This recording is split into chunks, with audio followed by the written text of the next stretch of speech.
ठाणे गुन्हे शाखेच्या घटक 2च्या पथकानं इराणी टोळीतील सराईत चोरट्यांच्या कर्नाटकातून मुसक्या आवळल्यात। अब्बास उर्फ बड्डा युनुस सय्यद असं या चोरट्याचं नाव आहे। त्याच्याकडून पोलिसांनी 20 गुन्ह्यांची उकल केली असून 30,22,500 रुपये किमतीचे 232.5 ग्राम सोन्याचे दागिने जप्त केलेत। अब्बास हा सराईत चोरटा असून त्याच्या विरोधात नारपोलीत 4, भिवंडीत 1, शिवाजीनगरमध्ये 3, उल्हासनगरमध्ये 1, विठ्ठलवाडी 1, मुंब्र्यामध्ये 2, वर्तकनगरमध्ये 2, कापूरबावडी येथे 4 तर चितळसर येथे 2 गुन्हे दाखल आहेत। भिवंडीतील सोनसाखळी चोरीच्या गुन्ह्यात समांतर तपास करत असताना गुन्हे शाखा 2चे वरिष्ठ पोलीस निरीक्षक जनार्दन सोनावणे, सहाय्यक पोलीस निरीक्षक श्रीराज माळी, मिथुन भोईर, रवींद्र पाटील यांच्या पथकानं सीसीटीव्ही आणि तांत्रिक यंत्रणांच्या मदतीने तपास करून त्याला कर्नाटकातून बेड्या ठोकल्यात।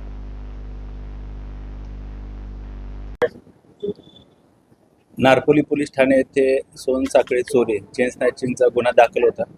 त्या गुन्ह्याचा समांतर तपास गुन्हे शाखा घटक 2चे पोलीस निरीक्षक पी.आय. सोनवणे आणि त्यांची टीम एसीपी शेखर बागडे यांच्या परीक्षणामध्ये करत होती। त्यामध्ये अब्बास उर्फ बड्डा युनुस सय्यद राहणार आंबेवली कल्याण ठाणे हा आरोपी निष्पन्न झाला। त्याला PSI पाटील गुन्हे शाखा घटक 2 आणि त्याच्या टीमने बिदर कर्नाटक येथून ताब्यात घेतलं। त्याच्याकडून एकूण 20 चेन स्नॅचिंगचे गुन्हे उघडकीस आले आहेत, ज्यामध्ये 232 ग्रॅम सोनं ज्याची किंमत अंदाजे 30 लाख इतकी आहे इतकं सोनं जप्त करण्यात आलेलं आहे। सदर आरोपीला आज भिवंडी शहर पोलीस ठाण्याच्या गुन्ह्यामध्ये रिमांडमध्ये घेतलेलं आहे। त्याला आज मान्य न्यायालयामध्ये आम्ही हजर करून पुढील रिमांड घेणार आहोत। कशी होती तुझी पोलीस? हा आरोपी हा खडकपाडा पोलीस स्टेशन येथे दाखल होता मोक्याचा गुन्हा। त्या मोक्याच्या गुन्ह्यामध्ये ह्या आरोपीने आणि त्याच्या साथीदारांनी पोलिसांवर हल्ला केला होता। त्या अनुषंगाने मोका दाखल होता। या मोक्याच्या गुन्ह्यामध्ये तो फरार होता 2023 पासून। त्यानंतर देखील त्याने ठाणे पोलीस आयुक्तालयाच्या क्षेत्रामध्ये विविध प्रकारचे चेन स्नॅचिंगचे गुन्हे केले होते आणि त्याच्यावर यापूर्वी देखील काही चेन स्नॅचिंगचे देखील गुन्हे दाखल आहेत।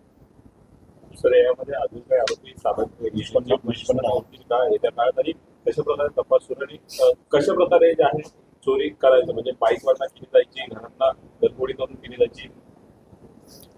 अब्बास उर्फ बड्डा युनुस सय्यद याच्यासोबत अजून काही साथीदार असण्याची शक्यता तपासून निष्पन्न झालेली आहे।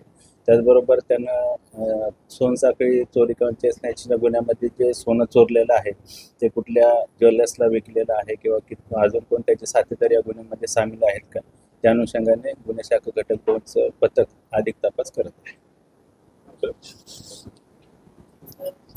सर्व नागरिकांना आवाहन करण्यात येत आहे की सध्या डासांमार्फत पसरणाऱ्या डेंग्यू या आजाराचा प्रसार रोखण्यासाठी प्रत्येकाने पुढील प्रमाणे कार्यवाही करावी। डेंग्यू आजार एडिस इजिप्ती हा डास चावल्याने होतो। या डासांची पैदास साचलेल्या किंवा साचवलेल्या स्वच्छ पाण्यामध्ये होते। 8 दिवसांपेक्षा जास्त दिवस पाणी उघडे व साचून राहिल्यास त्यात डास अंडी घालतात। अंड्यांच्या अळ्या तयार होऊन पुढे डास तयार होतात। यासाठी आपल्या घरातील पाणी साठे उदाहरणार्थ बॅरल्स, पिंपे, टाक्या, हौद, रांजणे इत्यादी दर आठवड्याला रिकामे करून घासून पुसून कोरडे करून पुन्हा भरावे। 1 दिवस कोरडा दिवस म्हणून पाळावा। पाणी साठ्यांना घट्ट झाकणे बसवावीत किंवा जुनी साडी, चादर, धोतर यांनी बांधून झाकून ठेवावीत, म्हणजे डास त्यात जाऊन अंडी घालणार नाहीत। घराच्या गच्चीवर, आजूबाजूला, अंगणात कोठेही पाणी साचू देऊ नये। भंगार सामान उघड्यावर टाकू नये, उदाहरणार्थ टायर्स, प्लास्टिक सामान, कुंड्या, टाकाऊ वस्तू इत्यादी। अशा सामानात पावसाचे पाणी साठून त्यात डेंग्यूच्या डासांची पैदास होते। घरातील कूलर्स, फ्रीजच्या पाठीमागील ट्रे हे देखील वेळोवेळी कोरडे करावेत। लक्षात ठेवा, नुसत्या फवारणीने डास घनता कमी होत नाही, तर त्यासाठी डास पैदास ठिकाणे नष्ट करणे ही आपल्या सर्वांची जबाबदारी आहे। कोणताही ताप अंगावर न काढता जवळच्या शासकीय रुग्णालयात मोफत औषधोपचार घ्या। अशा प्रकारे नागरिकांनी सहकार्य केल्यास डेंग्यूचा प्रसार रोखणे सहज शक्य आहे।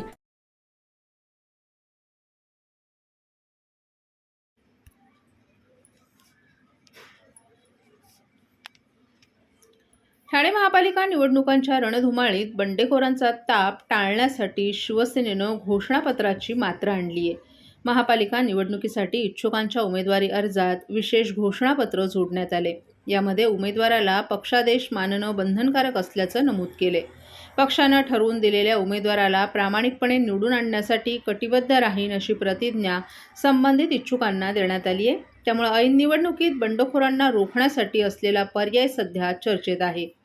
शिवसेनेत नेहमीच वरिष्ठांचा शब्द अंतिम मानला जातो. शिवसेना प्रमुख बाळासाहेब ठाकरे यांच्या कार्यकाळात पक्षानं निवडणुकीत कोणताही उमेदवार दिला तरी कार्यकर्ते त्या उमेदवाराला निवडून आणण्यासाठी नेटानं काम करत होते.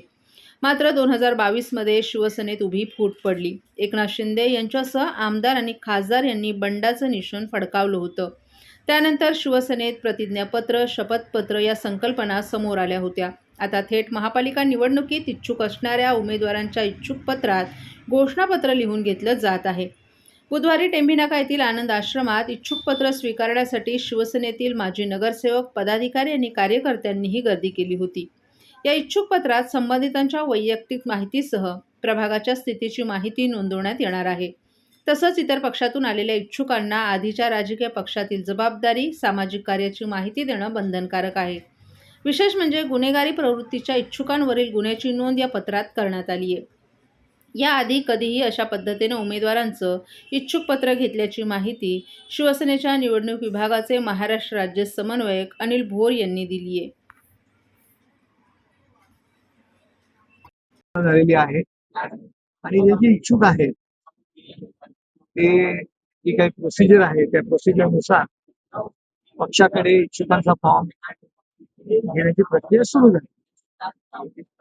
बैठक माहितीची बैठक आहे. हो, आज पहिली बैठक युतीची होणार आहे. त्या बैठकीकरता आम्ही जातो.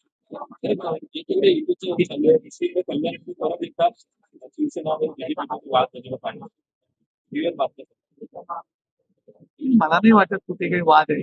ज्या काही कुठल्या लोकल लेवलच्या कार्यकर्त्यांमध्ये जर काही कुठे झालं असेल तर नेते त्याच्यामध्ये हस्तक्षेप करून ते मिटवलं जाईल. काही प्रभागामध्ये असं आहे की त्यामध्ये बीजेपीचे 4 नगरसेवक आहेत, तिथे जे शिवसेनेचे उमेदवार आहेत, जे इच्छुक उमेदवार आहेत, ते कुठेतरी नाराज झाले पाहिजे. बघा, युती म्हटलं की काही गोष्टी होत असतात, परंतु त्याच्यावर काही मार्ग काढता येईल. पक्षाचे नेते या संबंधी निर्णय घेतले. साहेब, जागा वाटपाबाबत या बैठकीमध्ये काय जागा हा, उमेदवार आज पहिली बैठक आहे ना, तर इच्छुक उमेदवार जे एकत्र काय हवा. इच्छुक उमेदवार तिकीट कुणाला मिळालं तरी पक्षाचं काम करते, काम करावं आणि करतात. आमच्याकडे आमच्या पक्ष आदेशावर चालतो.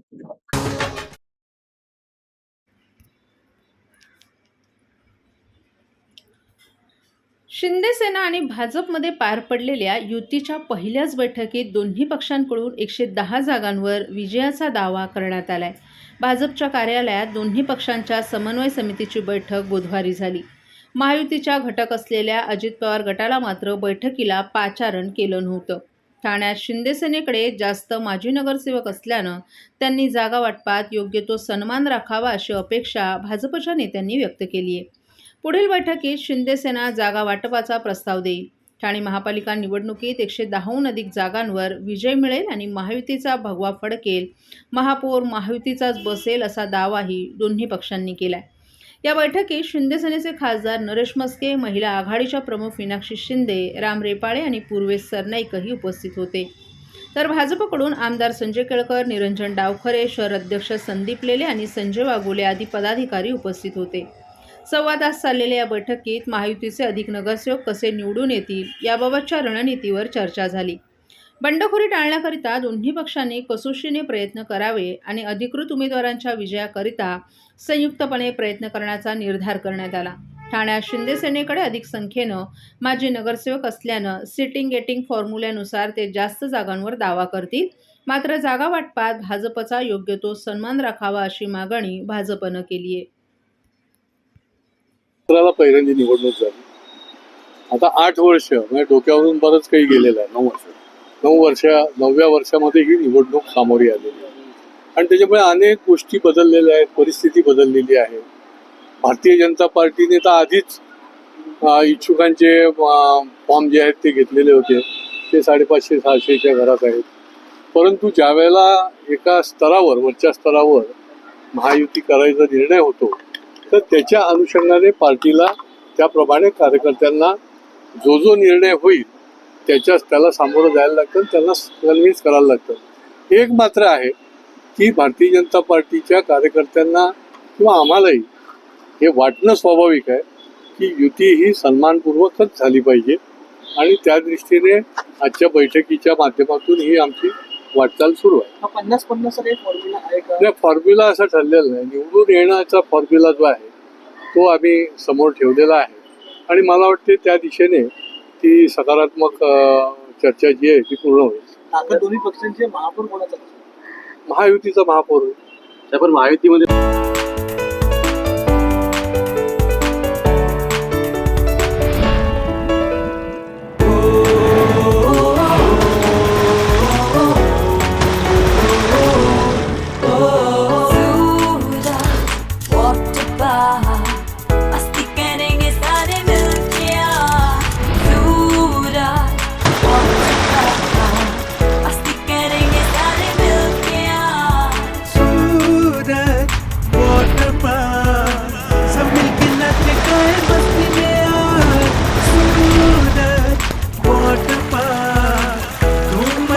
सब मिलके आज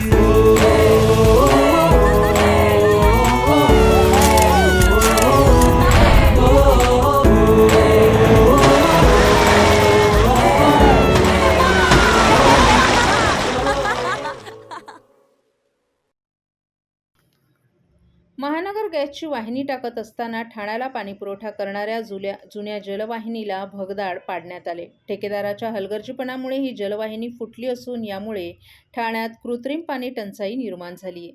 या टंचाईस संबंधित ठेकेदार जबाबदार असल्यानं त्यांच्यावर तसंच कारवाई न करणारे कार्यकारी अभियंता हनुमंत पांडे यांच्यावर गुन्हा दाखल करावा अशी मागणी राष्ट्रवादी काँग्रेस शरद पवार पक्षानं केली आहे. 1000 मिलीमीटर व्यासाची पिसे ते टेमघर परिसरातील जुनी सिमेंटची पाईपलाईन भिवंडी बायपास जवळ रांजलोणी या गावात भागातील जुन्या सिमेंटच्या 1000 मिलीमीटर व्यासाच्या जलवाहिनीजवळून महानगर गॅसची नवीन लाईन टाकण्याचं काम सुरू होतं. या कामादरम्यान ड्रिलिंग करत असताना मुख्य जलवाहिनीला भगदाड पडलं असून मोठी गळती सुरू झाली आहे. या घटनेमुळे गेल्या 15 दिवसांपासून ठाणे शहरातील नागरिक पिण्याच्या पाण्यापासून वंचित असून पाणी टंचाईला सामोरे जात आहेत. या प्रकरणी डॉक्टर जितेंद्र आव्हाड आणि जिल्हा अध्यक्ष मनोज प्रधान यांच्या मार्गदर्शनानुसार राष्ट्रवादी युवक काँग्रेस शरद पवार पक्षाचे कार्याध्यक्ष राजेश कदम यांनी ठाणे महापालिका आयुक्तांना पत्र देऊन गुन्हा दाखल करण्याची मागणी केली आहे.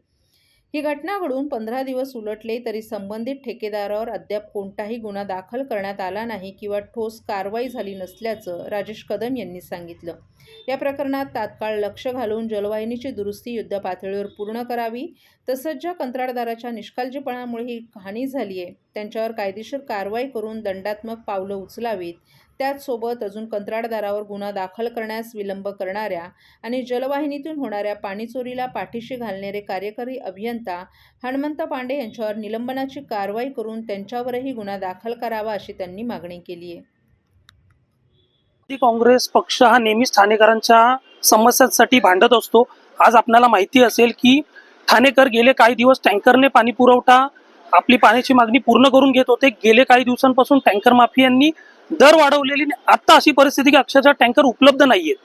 त्यामुळे यावेळी आम्ही अक्षरशः त्या अधिकाऱ्यांनी जर ही गोष्ट नाही वेळेत पूर्ण केली तर आम्ही त्यांना त्यांच्या दालनात कोंडू. कुठेतरी जाणून बुजून महापालिका प्रशासन त्याच्यावर कारवाई करत नाही का असं वाटतं? 100% जर इतके पुरावे देऊनही जर आयुक्त आजपर्यंत त्यांच्यावर कारवाई करत नसतील, ठेकेदारावर गुन्हा दाखल होत नसेल, तर ह्याचा अर्थ त्या कंत्राटदाराला अभय देणारे अधिकारी दोषी आहेत.